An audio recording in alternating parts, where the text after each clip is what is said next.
תורוש בנות, אז יש לנו היום הול מברנדי.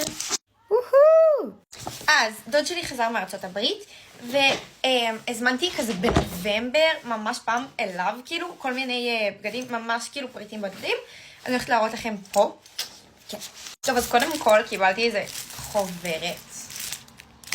לא יודעת. אוקיי, איזה בוא. חולצה כזאת מושלמת. אני שוקלת לעשות לכם מדידות. נראה לי שכן. וואו. אני יכולה ברנדי, תקשיבו. הבא זה פוטר שרציתי מלא זמן. של ברוקלין כזה. שיקגו.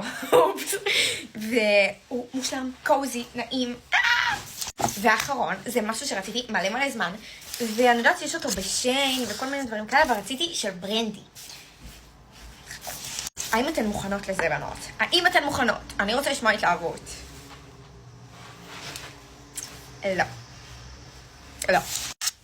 אני לא צריכה להסביר, נראה לי. אני לא נראה לי צריכה לפרט. זה... אומייגד, בנות. זה בגודל מושלם. וזה כזה קוזי ועם טרנינג, זה כזה... מושלם. טוב, וואו.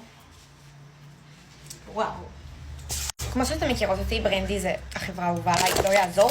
בואו נראה מה זה הדבר הזה. אומייגד, שמתי לך שיש פה עוד משהו. חכו, בואו נראה. אוקיי, אז יש לנו פה כל מיני תמונות של ברנדי.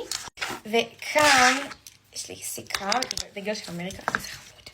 ויש לי פה אין סוף מדבקות. תקשיבו, יש לי אוסף, ליטרלי, אם אתם רוצות אני אראה לכם, אוסף של מדבקות של ברנדי, זה כמות כאילו לא נורמלית. ועכשיו הוסיפו לי אפילו עוד. כאילו, אני לא יודעת אם רואים.